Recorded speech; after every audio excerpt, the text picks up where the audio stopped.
In meinen gesammelten historischen Dingen fand ich dann 2 Fotoalben. Die Jugend und der Krieg. Karl Heinz aus Potsdam, wohnhaft in der Kurfürstenstraße, hat dies erstellt. Er fotografierte gerne und er hat auch alles beschriftet und die Geschichten dazu auch noch niedergelegt, sodass man seine Geschichte oder ich seine Geschichte hier etwas nacherzählen kann. Karl Heinz wurde 1907 geboren. Seine Eltern machten die ersten stolzen Aufnahmen, fütterten ihn, ließen ihn groß werden, schickten ihn aufs Gymnasium, wo er sein Abitur machte, und nachdem er dieses dann geschafft hatte, machte er eine Lehre als Fernsehmeldetechniker und wurde dann in den Beruf entlassen. Aber da kam auch schon das Militär und sagte: Karl-Heinz, so jemand wie dich, der muss nicht auf der Straße rumstehen, dich können wir brauchen. Also haben sie ihm erstmal eine vernünftige Ausbildung verpasst, den Gleichschritt musste er erlernen, das Marschieren sehr wahrscheinlich auch und das Schießen. Die Kameradschaft gefiel ihm scheinbar auch gut und er lernte in Wald und Wiese Drähte zu ziehen, Kabel zu verlegen und wurde ein guter Fernmeldetechniker, brauchbar fürs Militär. Aber zuerst hat man ihn mal entlassen. Er durfte erst seine Jugend genießen, mit Mädchen flirten, ausgehen, feiern, so wie sich das gehört für junge Leute. Dann kam der Ruf zu den Waffen, wie das so schön heißt. Man marschierte zum Bahnhof mit Freude. Meistens kam man traurig zurück. Die Ausbildung wurde in einem kleinen Ort, der schon erobert war in Polen, vollzogen, eine Nachausbildung. Dort wurde man dann aber auf Volk und Führer, ich glaube der Führer war zuerst mal Führer und Volk vereidigt. Danach war man dann einsatzfähig. Der Krieg war schon im Gange, Norwegen war schon besetzt, als Karl-Heinz dann auch seine Reise antreten durfte. Nach Norwegen. Seine gesamte Einheit wurde mit dem Schiff Neidenfels nach Norwegen transportiert. Die gesamte Ausrüstung musste noch mit Ladekränen mühsam ins Schiff gehievt werden. Das dauerte eine gewisse Zeit. Aber dann ging die Reise los nach Norwegen. Die Neidenfels war 1939 als Frachter gebaut und danach dann direkt von der Wehrmacht als Transportschiff übernommen worden. 1945, sie schwamm immer noch, wurde sie an die Engländer übergeben. Die haben sie dann an die Russen 1946 gegeben und irgendwann wurde sie verschrottet. Man fuhr im Konvoi an der dänischen und dann an der schwedischen Küste vorbei. Alle hatten sicherheitshalber Schwimmwesten zu tragen, denn man wusste ja nicht, ob irgendwelche U-Boote sich diesem Geleitzug näherten und versuchten, ein Schiff zu torpedieren. Auch waren einige Zerstörer, die den Geleitzug begleiteten dabei. Aber sie kamen dann gut bis nach Norwegen und im Oslofjord war man schon in Sicherheit. In der Entfernung sah man bereits das Rathaus von Oslo. Für Karl-Heinz war es seine erste Auslandsreise und er fand dieses Land natürlich sehr interessant erst einmal. Wir sehen selten auf seinen Bildern Zivilisten. Das liegt auch daran, dass sie nur eben immer in ihrer Einheit und ihren stationierten Gebäuden bleiben mussten. In Oslo hatten sie dann einen Aufenthalt, um sich etwas zu akklimatisieren.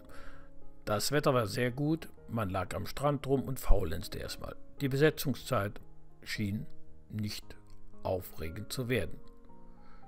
Oslo konnte man sich etwas ansehen, aber meistens nur in der Nähe des Hafens. Dann wurden die Fahrzeuge verladen auf den Zug. Aber da gab es dann schon das erste Problem. Da eine Eisenbahnbrücke gesprengt war, musste alles vor diesem Punkt wieder entladen werden auf LKWs und auch die PKWs der Einheit wurden wieder abgeladen und ab jetzt musste es dann weitergehen über die schmalen Straßen. Das war natürlich sehr hinderlich, aber es war einfach die Brücke in Minnesund von den Norwegern gesprengt worden. Und das war eine der wichtigsten Eisenbahnbrücken, die in den Norden führten. Die Brücke war auch nicht so einfach zu reparieren. Es ging von Minnesund dann weiter nach Hamar und von dort trennten sich die beiden Schienenstränge einmal in den Norden und einmal in den Nordosten. Und durch das Sprengen in Minnesund von dieser Hauptbrücke waren beide Zugänge nun nicht möglich. Die Strecke war einfach nicht zu gebrauchen und man war auf die kleinen Straßen angewiesen. Hier sieht man, die Brücke war ganz schön gewaltig und nicht so einfach zu reparieren. Heute ist sie wieder repariert. Auf den schmalen Straßen war es teilweise mit den schweren LKWs nicht einfach voranzukommen und so manches Mal rutschte ein LKW in den Straßengraben. Auch diese engen Kurven mit den schmalen Brücken waren mit den schweren Fahrzeugen schlecht zu befahren. Für Karl-Heinz und seine Kameraden war es wie ein Ausflug. Sie erhielten einen ersten Posten, in dem sie die Bahnlinie bewachen sollten. Als Station bekamen sie ein Bahnwärterhaus zugewiesen, wo sie dann einige Wochen drin wohnten. Sie konnten auch hier angeln am nächsten See, was auch für sie alles etwas Neues war. Aber schon nach kurzer Zeit ging es dann weiter. Sie wurden wieder verladen auf ihren LKW und dann fuhren sie weiter in Richtung Norden. Es ging zumeist über die kleinen Straßen, die damals in Norwegen noch so üblich waren, und sie kamen dann durch einen Ort Bromundsdal. Da haben sie dann erstmal eine Rast gemacht. Hier ist sehr interessant, die Wegweiser kann man hier sehen und kann dadurch den Standort bestimmen, wo sie damals waren. Das Interessante, was auch noch ist, das Haus steht heute noch, vor dem damals die Wegweiser waren. Es sah da allerdings noch etwas anders aus, nämlich so. Karl-Heinz zog mit seiner Einheit weiter gegen Norden, Richtung Narvik.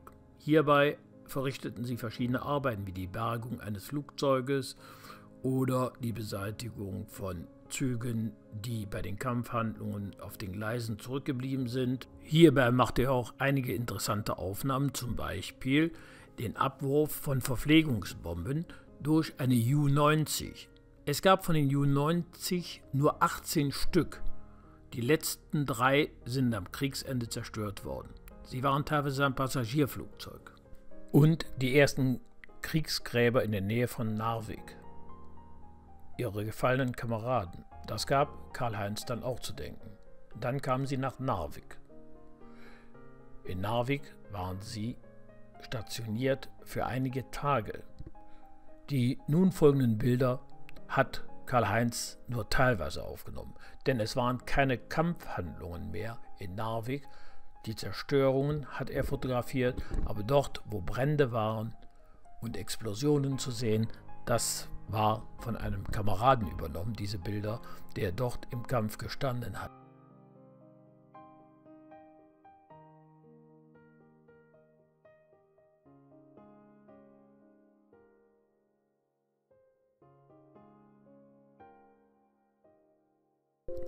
Mehrere Pioniereinheiten räumten die Stadt auf.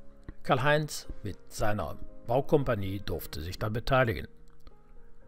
Diese englischen Kanonen wurden gesammelt, zusammengeführt. Torpedos, Bomben, hier mit der Beschriftung Barbara, whatever it means, wurden eingesammelt.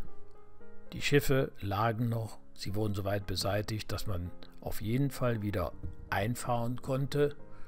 Und ein ganz beliebter Fotopunkt war der Mast eines versunkenen Schiffs, wo man raufklettern konnte, ein Foto machte und es den Lieben zu Hause zuschickte. Die Erzbahn war zerstört, aber reparabel war sie doch. Und nach kurzer Zeit ging auch der Transport weiter. Hier liegt der britische Zerstörer Hardy. Ende August ging es dann weiter nach Tromsø. Auf den schmalen Straßen passierte wieder das Gleiche. Bei einem Ausweichmanöver kam der Wagen in den Graben. Man hatte wieder etwas Mühe, ihn herauszubekommen. Aber das schaffte man dann auch und irgendwann kam man in Tromsø an. In Tromsø bezog man einige Baracken, in denen man wohnen konnte. Und es war dort für Karl-Heinz und seine Einheit ein ruhiges Leben. Sie machten mehrere Ausflüge und Anfang Dezember erhielt er dann auch diese schöne Karte eine Platzkarte für eine Rückfahrt Narvik Heimat, aber auch wieder zurück nach Narvik. Hier sehen wir Karl-Heinz wieder zu Hause, es hat schon geschneit.